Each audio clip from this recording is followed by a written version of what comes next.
Assalamualaikum warahmatullahi wabarakatuh. Halo anak-anak semua. Hari ini kita akan belajar tema 5, subtema 2, pembelajaran ke-5 dan ke-6 dengan muatan IPA, SPDP, dan PPKN. Sudah siap untuk belajar hari ini? Kalau sudah siap, mari kita mulai belajarnya.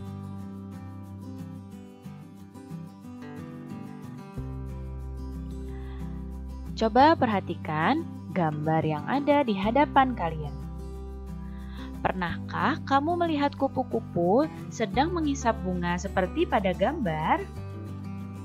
Wah, kalau pernah melihat, tentu akan sangat indah ya. Nah, sekarang perhatikan lagi gambar di hadapan kalian. Ya, di hadapan kalian ada gambar rantai makanan. Pada pembelajaran yang lalu, kalian telah belajar tentang rantai makanan.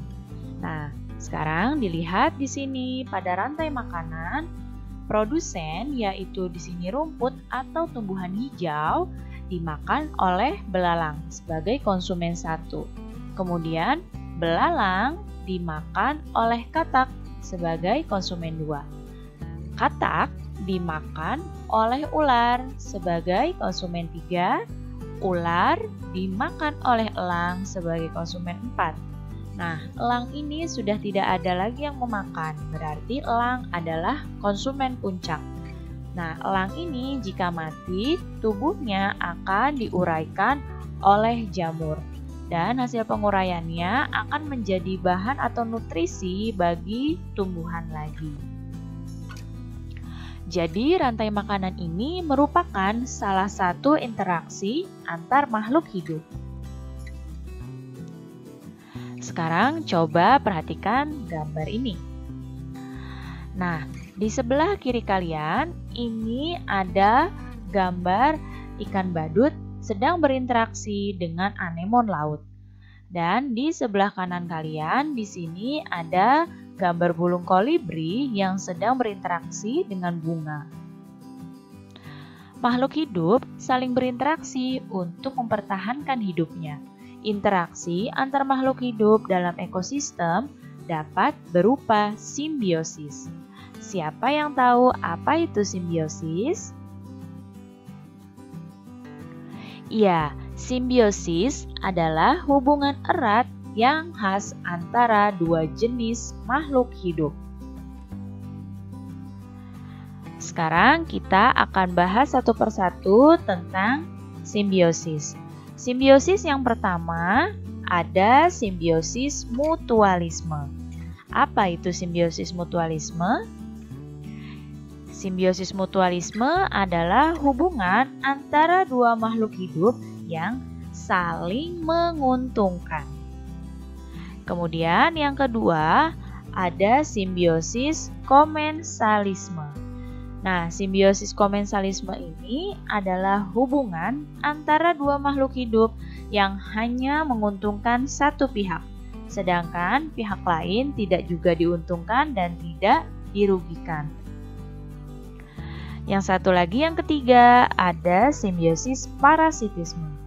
Nah, simbiosis parasitisme ini adalah hubungan yang hanya menguntungkan satu makhluk hidup saja dan merugikan makhluk hidup yang lainnya. Simbiosis mutualisme. Tadi, simbiosis mutualisme adalah hubungan antara dua makhluk hidup yang saling menguntungkan. Apa contohnya? Coba diperhatikan. Yang pertama, contoh simbiosis mutualisme adalah burung jalak dengan kerbau. Bagaimana saling menguntungkannya? Nah, burung jalak dengan kerbau ini, di sini kerbau itu di tubuhnya ada kutu. Nah, kutu pada kerbau itu dimakan oleh burung jalak. Nah, di sini burung jalak mendapatkan makanan dari tubuhnya kerbau. Dan kerbau merasa diuntungkan karena tubuhnya terbebas dari kutu. Yang kedua, contoh simbiosis mutualisme adalah lebah dengan bunga. Nah, di sini saling menguntungkannya adalah lebah mendapatkan nektar dari bunga. Sedangkan bunga di sini dibantu penyerbukannya oleh lebah. Yang satu lagi contohnya adalah buaya dengan burung plover. Nah, di sini burung plover akan mendapatkan makanan dari sisa-sisa makanan yang ada di gigi buaya. Nah, buaya juga merasa diuntungkan karena giginya menjadi bersih karena sisa makanannya tadi dimakan oleh burung plover. Ya, jadi contoh simbiosis mutualisme ada burung jalak dengan kerbau, lebah dengan bunga, dan buaya dengan burung plover. Selanjutnya adalah simbiosis komensalisme. Nah, simbiosis komensalisme ini adalah hubungan dua makhluk hidup yang menguntungkan satu pihak, tapi pihak yang lain itu tidak diuntungkan dan tidak juga dirugikan. Ya, contohnya yang pertama ada ikan hiu dan ikan remora. Di sini ikan remora yang kecil ini ya. Ikan remora ini mendapatkan makanan dan juga perlindungan dari tubuhnya hiu. Jadi ikan remora diuntungkan. Sedangkan ikan hiu ini tidak diuntungkan dan tidak juga dirugikan dengan kehadirannya ikan remora. Contoh selanjutnya ada ikan badut dengan anemon laut. Nah, di sini keuntungannya yang diperoleh oleh ikan badut. Ikan badut dapat berlindung dari predator di anemon laut ini. Nah, sedangkan anemon lautnya tidak merasa diuntungkan dan tidak juga dirugikan dengan kehadirannya ikan badut. Yang satu lagi contohnya adalah anggrek dengan pohon inangnya. Pohon inangnya ini adalah pohon tempat tumpang hidupnya si pohon anggrek ini. Nah, anggrek di sini mendapatkan keuntungan karena dapat menumpang hidup pada pohon inangnya. Di sini anggrek hanya menumpang hidup untuk mendapatkan sinar matahari untuk fotosintesis. Nah, sedangkan pohon yang ditumpangi oleh anggrek tidak diuntungkan dan tidak juga dirugikan. Jadi, contoh simbiosis komensalisme ada ikan hiu dan ikan remora, ikan badut dengan anemon laut, serta anggrek dengan pohon inangnya. Yang berikutnya adalah simbiosis parasitisme. Nah, simbiosis parasitisme ini adalah simbiosis yang hanya menguntungkan satu makhluk hidup dan merugikan makhluk hidup yang lainnya. Jadi, bedanya dengan komensalisme, pada parasitisme itu yang satu diuntungkan, tapi makhluk hidup yang satunya lagi itu dirugikan.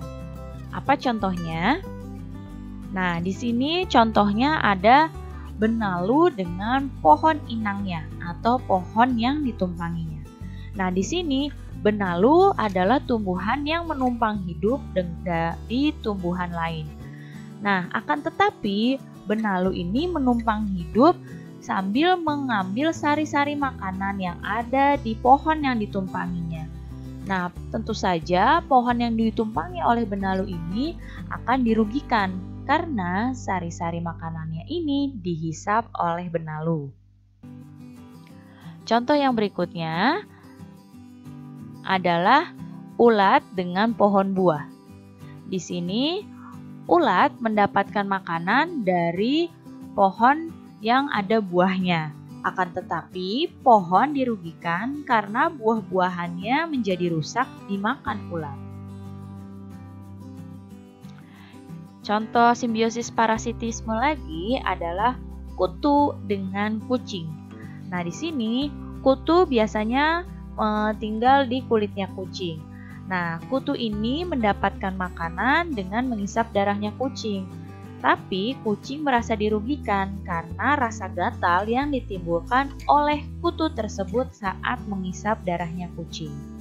Ya, jadi ini ada beberapa contoh simbiosis parasitisme.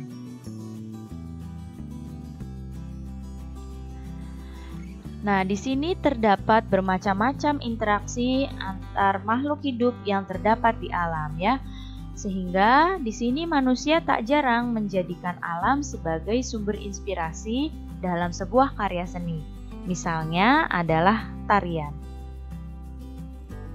Nah, tarian yang terinspirasi dari alam contohnya adalah tari Turuk Langgai.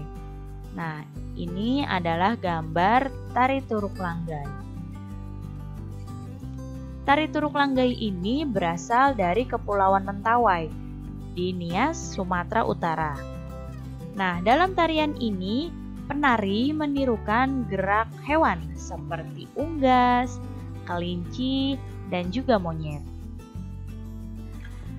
Tarian ini biasanya ditarikan sebagai penutupan prosesi pengobatan yang dilakukan oleh ahli pengobatan tradisional suku Mentawai atau para sikere.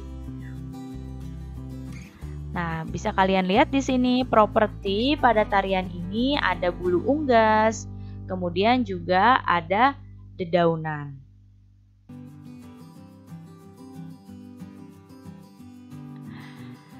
Salah satu cara untuk memupuk persatuan dan kesatuan bangsa adalah dengan mencintai dan melestarikan semua bentuk kebudayaan yang terdapat di Indonesia. Karena jika bukan kita yang melestarikan, maka siapa lagi yang akan melestarikan? Nah, salah satu budaya bangsa kita adalah semangat bergotong royong dan saling membantu. Budaya tersebut telah ada secara turun-temurun.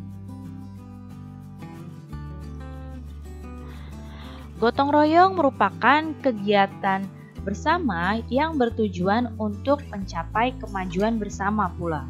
Nah, gotong royong ini sudah menjadi ciri khas bangsa kita dan menjadi budaya kita semenjak dahulu kala. Gotong royong bisa menumbuhkan rasa kebersamaan, kekeluargaan, dan juga tolong-menolong. Untuk itu, gotong royong ini harus selalu kita lestarikan. Nah, dalam bergotong royong ini tadi dapat menumbuhkan semangat kekeluargaan. Nah, jika semangat kekeluargaan ini telah muncul, maka akan muncul pula sikap saling menghargai, menghormati, serta menyayangi seperti keluarga sendiri. Dan manfaat semangat kekeluargaan ini dapat meningkatkan persatuan dan kesatuan, mencegah perpecahan, dan menciptakan hidup yang harmonis di masyarakat, sehingga akan timbul masyarakat yang damai dan juga sejahtera. Nah, sekarang coba siapa yang bisa memberi contoh gotong royong di lingkungan rumah dan di lingkungan masyarakat? Ya, betul sekali. Contoh gotong royong di lingkungan rumah adalah membersihkan taman bersama keluarga. Sedangkan contoh gotong royong di masyarakat, benar, contohnya adalah membantu menyiapkan makanan untuk warga yang sedang melakukan kerja bakti. Baik anak-anak, cukup sekian ya penjelasan Ibu kali ini. Mudah-mudahan kalian paham dan mengerti. Terima kasih anak-anak semua, sampai jumpa lagi. Wassalamualaikum warahmatullahi wabarakatuh.